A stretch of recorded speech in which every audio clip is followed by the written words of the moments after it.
আজকে 7 সেপ্টেম্বর 2024। আমাদের ডেস্টিনেশন আজকে দার্জিলিং। আমার তো বটেই, বাঙালিদের আবেগের এই পাহাড়ি শহর দার্জিলিং। আর আজকে আমি নিজে নিজের বাইক রাইড করে চলেছি সেই দার্জিলিং। ভেতরে ভেতরে আমি যে কতটা এক্সাইটেড তা বলে বোঝানো আমার ক্ষমতার বাইরে।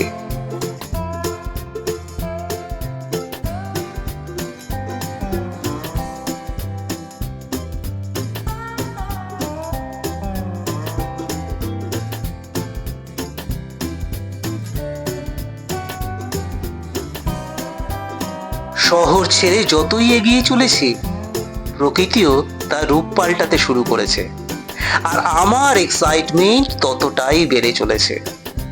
কিন্তু উত্তেজিত হলে হবে না, সাবধানে বাইক রাইড করতে হবে।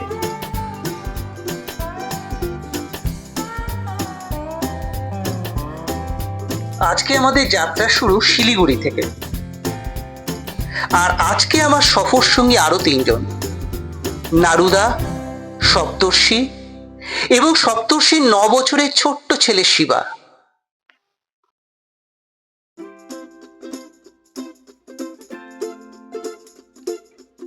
কি সুন্দর রাস্তা দেখেছো? আমরা এখন মাটি গাড়া হয়ে গাড়িধুরার দিকে এগিয়ে চলেছি।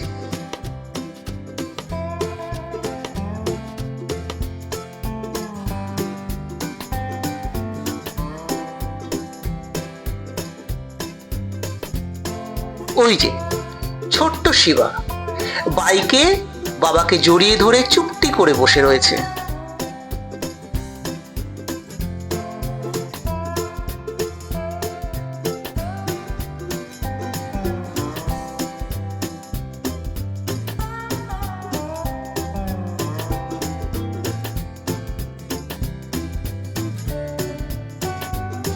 প্রাণ ভরে অক্সিজেন আর চোখ ভরে এই সবুজের সমারোহ, এ দুটোই উপভোগ করতে করতে আমরা গাড়িধুরা ছেড়ে স্টেট হাইওয়ে 12 ধরে এগিয়ে চললাম দুধিয়ার দিকে।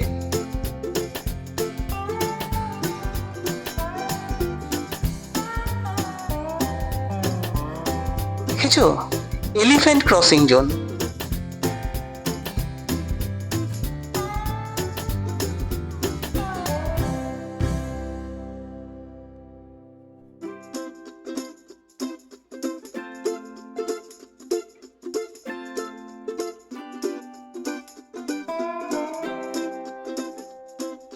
ওই তো দেখেছো, ওই যে দূরে পাহাড় দেখা যাচ্ছে, কি অদ্ভুত লাগছে না? ছোটবেলায় কেউ ড্রয়িং করতে বললেই পাহাড় এঁকে দিতাম। পাহাড় আঁকা কত সোজা, হারিয়ে গেছে সেই ড্রয়িং খাতা। দেখতে দেখতে আমরা চলে এলাম দুধিয়া বাজার।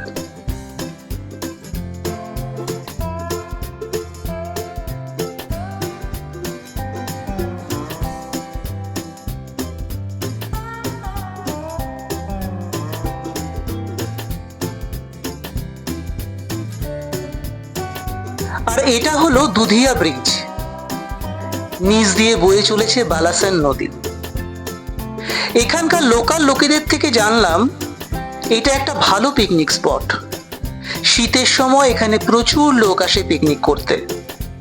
সত্যি পিকনিকের জন্য এটা একটা আদর্শ জায়গা।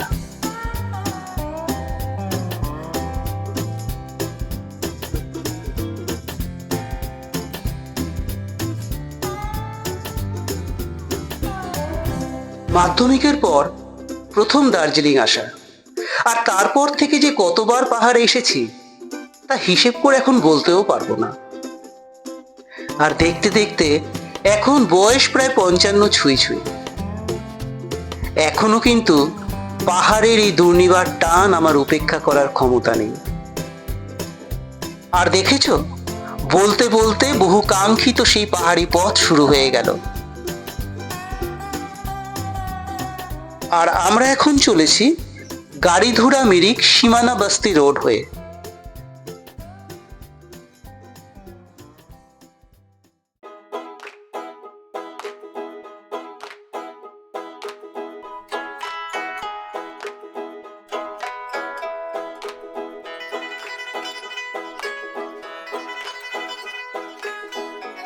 সত্যি কথা বলতে কি, আমার কিন্তু এতটুকু জোরে বাইক চালাতে ইচ্ছে করছে না।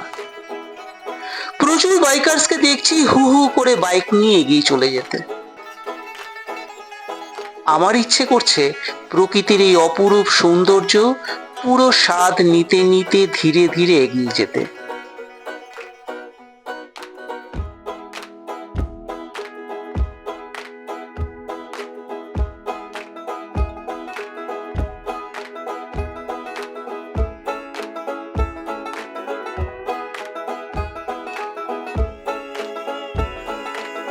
এর আগে বহুবার ফোর হুইলার নিয়ে নিজে ড্রাইভ করে পাহাড়ে ঘুরে বেরিয়েছি, দারুণ এনজয় করেছি। কিন্তু এবারের ব্যাপারটা একটু আলাদা। গাড়ির ভিতর কাচের জানলায় বন্দি হয়ে প্রকৃতিকে দেখা আর বাইকে খোলা উন্মুক্ত আকাশের নিচে প্রকৃতিকে অনুভব করা, দুটোর মধ্যে বিস্তর ফারাক রয়েছে।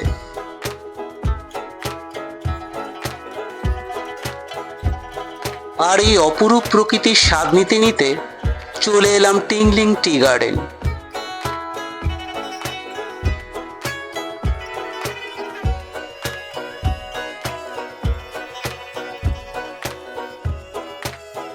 ল্যান্ডস্কেপ গুলো দেখো, মনে হচ্ছে বিধাতা তার জাদুর তুলি দিয়ে অপরূপ এক তৈলচিত্র এঁকে দিয়ে গেছে।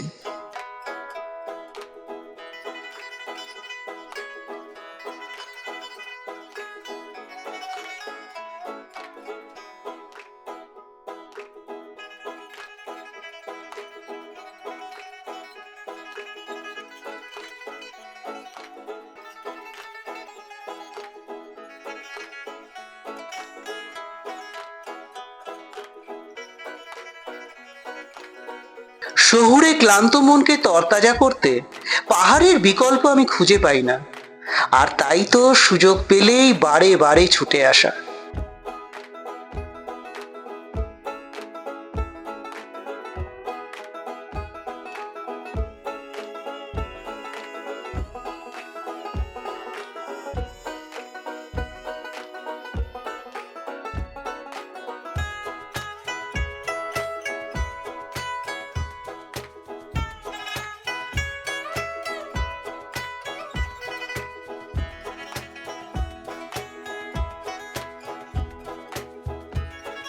চলে এলাম আই লাভ মিরিক ইনস্ক্রিপশনের সামনে।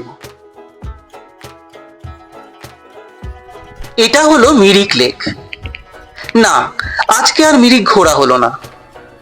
মাঝে সপ্তর্ষির বাইক খারাপ হয়ে যাওয়ায় অনেকটা সময় নষ্ট হয়ে গেছে। তাছাড়া ছোট্ট শিবার উপর অনেক চাপ পড়ে যাবে যে, তাই সোজা এগিয়ে চললাম দার্জিলিং এর উদ্দেশ্যে।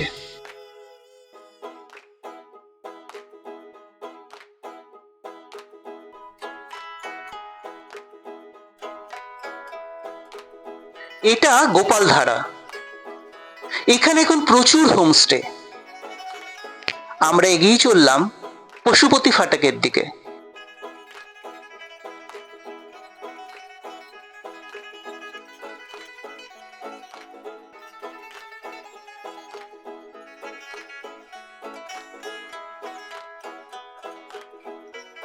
জানি ভিডিওটা অনেক বড় হয়ে যাচ্ছে, কিন্তু এত সুন্দর ল্যান্ডস্কেপ ক্যামেরা কি করে বন্ধ করি বলতো?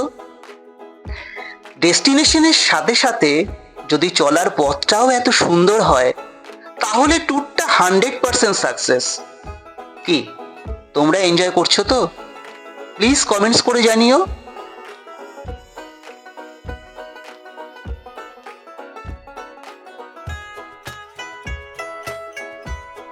পশুপতি ফাটাক ক্রস করে আমরা এগিয়ে চলেছি সীমানা ভিউ পয়েন্টের দিকে।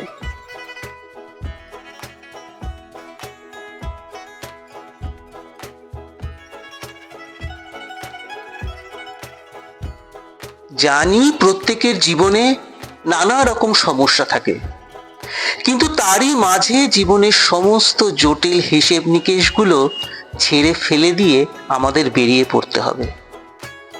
কাল কি হবে কে বলতে পারে বলতো? একটা সময় হয়তো দেখবে পয়সা থাকলেও ঘোরার ক্ষমতা নেই, একটা দামি ক্যামেরায় ছবি তুলতে গিয়ে হাত কাঁপছে।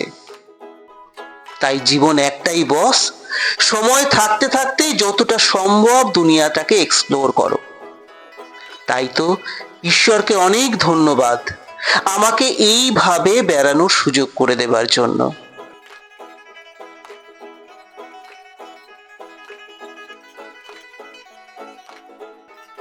আর দেখতে দেখতে চলে আসলাম সীমানা ভিউ পয়েন্ট।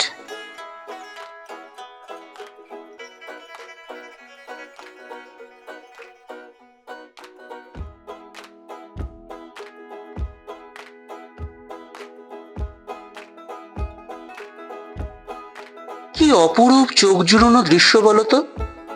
জানি না আমার অ্যাকশন ক্যামেরা কতটা জাস্টিস করতে পারছে। এটা হলো সীমানা ভিউ পয়েন্ট। আমি যেখানে দাঁড়িয়ে রয়েছি এটা হলো ভারত, আর ওপাশটা হলো নেপাল। এখান থেকে কিন্তু কাঞ্চনজঙ্ঘার খুব ভালো ভিউ পাওয়া যায়।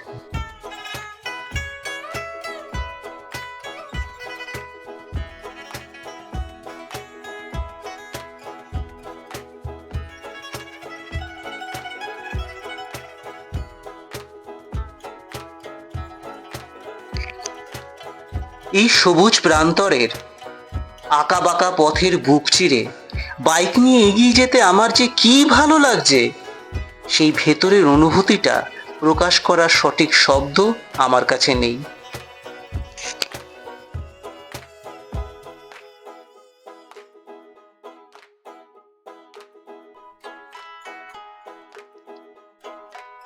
এই আঁকাবাঁকা পথ, এই পাইন গাছের সারি, এই পাহাড়, কত নাম না জানা পাহাড়ি গাছের জঙ্গল, রোদ, মেঘ, কুয়াশা, যত দেখছি আমার যেন প্রাণ জুড়িয়ে যাচ্ছে।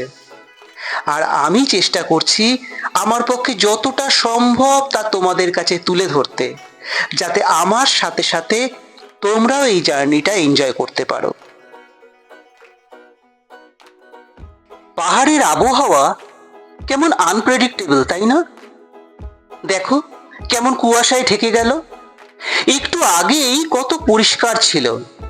এই ঝলমলে আকাশ, তো এই মেঘ, অনেকটা ঠিক মানুষের জীবনের মতো, তাই না? এই ভালো সময়, তো এই খারাপ সময়, কিন্তু কোনোটাই চিরস্থায়ী নয়। তাই খারাপ সময় গেলে ভেঙে পড়ো না, আবার ভালো সময় এলে অহংকার করো না। জীবনে কখন মেঘ চলে আসে কে বলতে পারে? এটাই জীবন। আমি মিলন, আর তোমরা দেখছো আমার ছোট্ট নতুন ইউটিউব চ্যানেল জীবনের ভ্লগ। যদি ভালো লাগে একটা ছোট্ট লাইক করে দিও, আর যদি খুব ভালো লাগে তাহলে প্লিজ সাবস্ক্রাইব করো। আমি এরকম আরো অনেক ভিডিও আনতে চলেছি।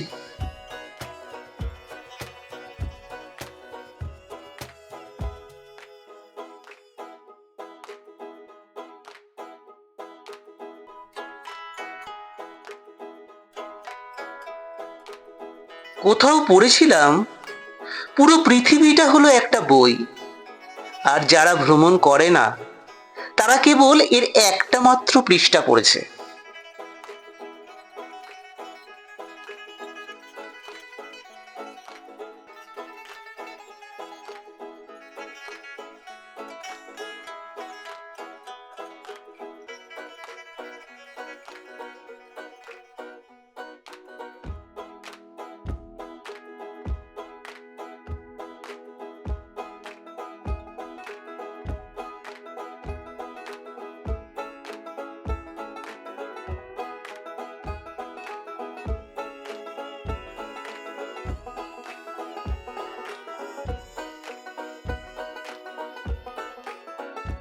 ক্যামেরার ব্যাটারি চার্জ শেষ হয়ে এসেছে, তাই ভিডিওটা আর কন্টিনিউ করতে পারছি না।